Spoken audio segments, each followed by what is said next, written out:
अस्सलाम वालेकुम नाजरीन। इस एपिसोड के आगाज में हम देखते हैं कैरक किले में कमांडर चातिलोन और मेला से कहता है सुल्तान सलाहुद्दीन के तमाम दस्तों ने पड़ाव डाल रखा है। तो चातिलोन गुस्से से कहता है डाल लें, जो चाहें कर लें, लेकिन उन्हें अंदाजा हो जाएगा कि कैरक उनकी कब्र होगी। मेला कहती है जब वो दीवारों की मजबूती को देखेगा तो सुरंगें खोदने की कोशिश करेगा। तो चातिलोन कहता है ओह मेरे सुरख सितारे, जिस किले की कौंत सोने पर फख्र करती हो उसकी मट्टी को भी नहीं जानती क्या, क्योंकि कैरक इतना पथरीला है कि इसके नीचे सुरंग खोदना नामुमकिन है। तो मेला मुस्कुराते हुए कहती है दरअसल तुम्हें चातिलोन कौंत बनने की कोशिश करते करते तुम्हें किले के आसपास मिट्टी की नोयत को भी मालूम करने का मौका नहीं मिला, क्योंकि सिर्फ जनूबी हिस्से में मिट्टी रेतली है और वो भी खुदाई करने के लिए वाहद मौजूद तरफ है। तो मैं उस तरफ को मजबूत बनाना चाहती हूँ। कमांडर के सामने अपनी इज्जत अफजाई होते हुए देखकर चातिलोन कहता है जाओ जाओ काम करो। यह सुनकर साथ ही कमांडर चला जाता है। फिर चातिलोन कहता है कौंत आपके किले पर हाकमियत मुतासर कुन है, लेकिन एक और मसला भी है। तो मेला कहती है अगर तुम सलाहुद्दीन के बारे में बात करने जा रहे हो। तो चातिलोन उसके पास बैठते हुए कहता है कौंत आपके एहसासात, आपको इतना गुस्सा दिलाने वाली चीज वो सलाहुद्दीन से मोहब्बत। तो मेला गुस्से से कहती है बस बहुत हो गया, तुम मुझे नसीहत करने की बजाय किले की हिफाजत पर मामूर रहो। यह सुनकर साथ ही चातिलोन गुस्से से वहां से रवाना हो जाता है। दूसरी जानब कैंप में सलाहुद्दीन अयूबी अपने साथियों के साथ मंसूबा तरतीब दे रहे होते हैं। कराकोश उन्हें बताता है कि मंजनिकें तैयार हैं और उनका नाम एक का यानी मफ्तश और दूसरे का मुजफ्फर रखा है। तो बोरो कहता है अगर वो उसकी हिफाजत के लिए किसी बरौनी कुव्वत को तफ्तीश करते हैं तो हम उन्हें शिकस्त देने का रास्ता तलाश कर सकते हैं। तो सुल्तान कहते हैं तुम्हारा फरीजा जासूसी दस्ते के साथ उस रुकावट को अबूर करना है और खुदाई के लिए मौजूद जमीन को तैयार करना है। और गोकबोरो आप एथरस के साथ अपनी तैयारियां मुकम्मल करें और फिर बोरो की खबर का इंतजार करें। ऐसा लगता है कि मुहासरा तवील होगा, लेकिन वक्त हमारे साथ होना चाहिए, फिर चाहे उसमें कितना ही वक्त लगे। यह कहते साथ ही सुल्तान एक तारीख पर निशान लगा देते हैं।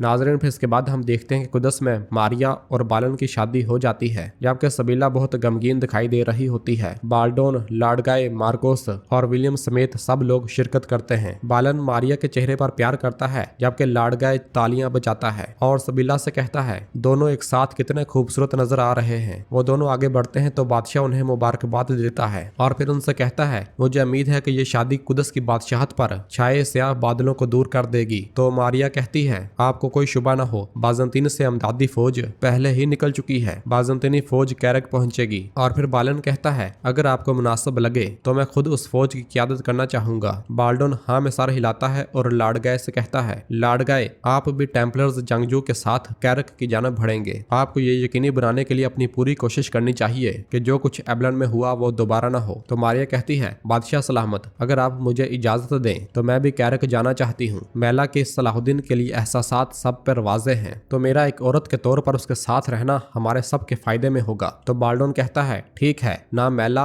ना कोई और, मैं अब इस अहमकाना गलतियों को बर्दाश्त नहीं कर सकता। दूसरी जानब जंगल में आगे बढ़ते हुए कारातेगन काजी फाजल से कहता है हम रास्ते पर निकल रहे हैं, लेकिन वो मुसलमान उमराह जो आपस में लड़ना नहीं छोड़ते, क्या वो हमारे इत्तेहाद की दावत को सुनेंगे? मुझे ऐसा बिल्कुल नहीं लगता। तो काजी फाजल कहते हैं मीठा बोलो ताकि हमें मीठा मिले। कारातेगन ये तो वाज़ेह है कि ये कोई आसान काम नहीं है। हमारा काम अपने मौक़िफ़ को अच्छी तरह बयान करके उन्हें कायल करने का रास्ता तलाश करना है। फिर बाईबोरा कहता है जानम कुर्बान मरहूम मलक मियोदोद के बेटे के उमाज को बात करने के लिए भेजेंगे। वो एक ऐसा चालाक शैतान है जो सही को गलत में बदलना जानता है। यह सुनकर करातेगन काजी फाजल से कहता है काजी कायमाज की बात कर रहा है, ये कायमाज कहाँ से आया? तो बहादुर कहता है कि आपको लगता है कि सिर्फ वही होंगे? हलब पहुंचने के बाद हमारी मुलाकात मरहूम मलक यारुकी के भाई से होगी। अगर हम उनसे जंगी रियासत की बजाय अयूबी रियासत से वफादारी करने को कहें तो मुझे नहीं मालूम कि उनका रद्द-ए-अमल क्या होगा या वो क्या करेंगे। तो कारातेगन गुस्से से कहता है देखो कुछ नाम अफरा तफरी फैलाने के लिए ही काफी हैं। वो जब नई रियासत के बारे में सुनेंगे तो वो हमारे साथ मुत्तहिद होने की बजाय अपनी फौजें जमा करके सलाहुद्दीन पर हमला करेंगे। ये कहते और सुनते साथ ही वो सब आगे बढ़ते ही चले जाते हैं।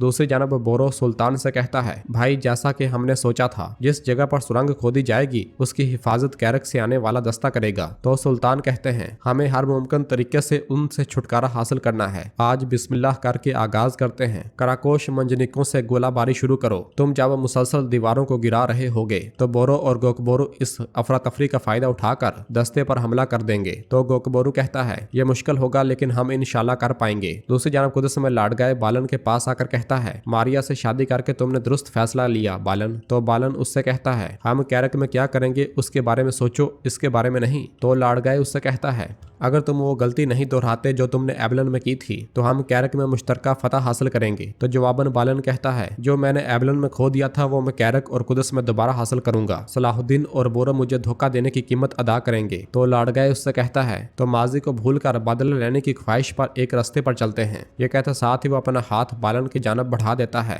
मगर बालन हाथ नहीं मिलाता और लाडगाय को मजबूरन हाथ पीछे करना पड़ता है, जबकि बालन उसे देखता ही चला जाता है। फिर हम देखते हैं कि सुल्तान अपनी करारगाह में अपनी फौज के साथ तैयार खड़े होते हैं और कराकोश से पूछते हैं, क्या तुम्हारा मफ्तश कैरक की दीवारों को वो सजा दे पाएगा जिसके वो मुस्तहिक है। सुल्तान एक बहुत ही बड़े लश्कर के साथ कैरक के सामने मौजूद होते हैं। मंजनीकों से गोले बरसाने शुरू कर दिए जाते हैं और फिर कराकोश कहता है, ये सूरत हाल पहले के बरक्स है। कुफार ने किले की दीवारों को बहुत मजबूत किया है। तो सुल्तान कहते हैं, ये सलीबी किलों का सबसे मजबूत किला है, हम भी पूरी कोशिश करेंगे। एक के बाद एक गोला दीवारों पर टकरा रहा होता है। कैरक की बुलंदी से मैला चातलियन के साथ ये सारा मंजर देख रही होती है और कहती है, सलाहुद्दीन तुम्हें समझ आ जाएगी कि तुम्हारी तमाम कोशिशें फजूल हैं। उधर जंगल में से बोरो मुहतात अंदाज से आगे बढ़ रहा होता है और आगे बढ़ते बढ़ते वो वहां मौजूद सलीबियों का सफाया शुरू कर देता है। दूसरी जानब से गोकबोरो भी उन्हें काटना शुरू कर देता है। तीर बरसाए जाते हैं और वहां मौजूद तमाम काफरों का सफाया कर दिया जाता है। उनके साथी भी वहां पर आ जाते हैं और फिर गोकबोरो कहता है, चलिए फौरन खुदाई शुरू करते हैं। और फिर बोरो साथियों से कहता है, तुम लोग इनके कपड़े पहनो और किले में वक्तन फवक्तन पैगाम भेजते जाओ ताकि उन्हें शक न हो, जिससे हमारा राज फाश हो जाए। दूसरी जानब मुसलसल गोले बरसाए जाने के बाद सुल्तान कराकोश से पूछते हैं, ये क्या है कराकोश, क्या इतनी बमबारी के बावजूद भी दीवारें खड़ी हैं। और फिर एक सिपाही एक खत लाकर कराकोश को देता है, जिसे पढ़ने के बाद कराकोश परेशान होते हुए कहता है, मेरे सुल्तान आपने मुझसे कैरक की दीवारों के बारे में तफसीली वजाहत तलब की थी। ये कहते साथ ही वो खत सुल्तान को दे देता है। खत में लिखा होता है, उन्होंने किले की दीवारों को लोहे के सहारे और पत्थरों की तह से मजबूत किया है। और फिर कराकोश कहता है, मेरे सुल्तान इस सूरत-ए-हाल से दीवारों पर बोझ कम अज कम 10 गुना कम हो जाता है। तो सुल्तान कहते हैं, तो इसका मतलब है कि हमें एक गोले जितना नुकसान करने के लिए 10 गोले मारने की जरूरत है। तो कराकोश हाँ में सर हिलाता है। फिर सुल्तान कहते हैं, दुआ करो कि बोरो और गोकबोरो सुरंग खोदने में कामयाब हो जाएं, वरना हमारा काम बहुत मुश्किल हो जाएगा। दूसरी जानब काजी फाजिल करातेगन और अपने साथियों के साथ एक सराय में बैठे खाना खा रहे होते हैं। करातेगन को जल्दी खाना खाते हुए देखकर कहते हैं, करातेगन आहिस्ता खाओ, तुम्हारा पेट खराब हो जाएगा। तो करातेगन कहता है, मुझे कुछ नहीं होगा काजी, फिक्र ना करो, मेरा पेट मजबूत है, मैंने मगरमच्छ भी खाया हुआ है, मैंने भेड़िए का गोश्त भी खाया हुआ है, मुझे कुछ नहीं होगा। और वैसे भी रास्ता लंबा है, मैं भूखा नहीं रह सकता, तुम सब भी खाओ ताकि मजबूत नजर आओ। अगर हम उनके सामने मजबूत नजर ना आए तो वो अयूबी रियासत पर भरोसा नहीं करेंगे। बिलाखिर जल्दी जल्दी खाते खाते करातेगन के गले में खाना फंस जाता है और वो खांसना शुरू कर देता है। ये देखकर उसका मुश्किल का साथी अलबेस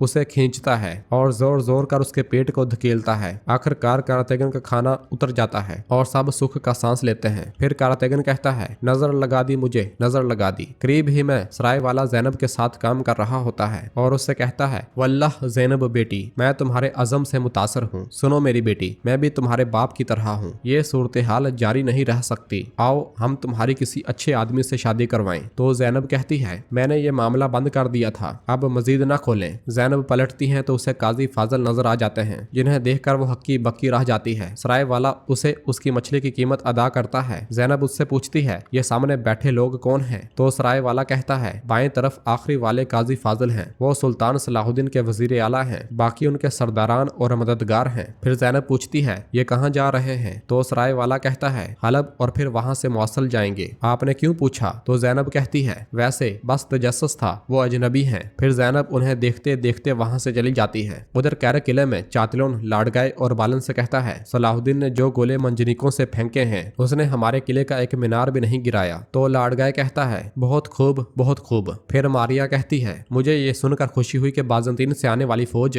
कैरक पहुंच गई है। तो बालन कहता है, बादशाह सलामत के हुक्म से मैं खुद दस्तों की क़यादत करूंगा। तो जवाबन चातलियन कहता है, हाँ बालन, खूबसूरत मारिया का जहेज बहुत कीमती था, तुम्हें मुबारक हो। तो बालन कहता है, मैं तुम्हारी बकवास की बजाय किले की हिफाजत हिफाजत पर तवज्जो दूंगा, तो इसलिए मेरे सब्र का ज्यादा इम्तिहान न लो। इधर करारगाह में सुल्तान कहते हैं, हम मंजनिकों से फायदा नहीं ले सके जो हम चाहते थे, अब तुम्हें खुदाई में मसरूफ होना पड़ेगा। कराकोश, हमें सुरंगों को महफूज करने के लिए तुम्हारी मदद की जरूरत है। इसी लम्हे खलील आकर कहता है, मेरे सुल्तान, जासूसों से खबर आई है, बाज़ंतीनी फौज कैरक की हिमायत के लिए आ गई है। तो सुल्तान कहते हैं, असल मसला किले की मज़ाहमत को तोड़ना है, हमें अब हर तरफ से हमला करना चाहिए। बोरो, तुम और तुम्हारा दस्ता सुलेबी फौजियों के पानी को जहर आलूद कर देगा। इब्राहिम, बोजोक और एथरेस, तुम लोग जासूसों के शनाख्त करदा सामान के डब्बों को आग लगा दो। यह सुनते साथ ही सब लोग वहां से चले जाते हैं। सब चले जाते हैं तो बोरो खड़ा रहता है। तो सुल्तान उससे पूछते हैं, तुम यहाँ क्यों खड़े हो बोरो, क्या तुम्हें कोई मसला है? तो बोरो कहता है, साहिरा खातून भी यहाँ पर है, आपकी इजाजत से वो भी हमारी फतह में हिस्सा लेना चाहती है। तो सुल्तान पूछते हैं, क्या ये खातून हमेशा इस तरह लड़ाइयों में तुम्हारा साथ देगी? तो बोरो कहता है, ऐसा ही लगता है, हम मुबारक रास्ते पर चल पड़े हैं। तो सुल्तान कहते हैं, अगर ऐसा है तो आने दो उसे, मुझे एबलन के लिए उसका शुक्रिया अदा करना है। मैं इस पर खुलकर बात करना चाहता हूँ कि आपका रास्ता कहाँ जाता है। यह सुनते साथ ही बोरो बहुत खुश होता है और वहां से चला जाता है।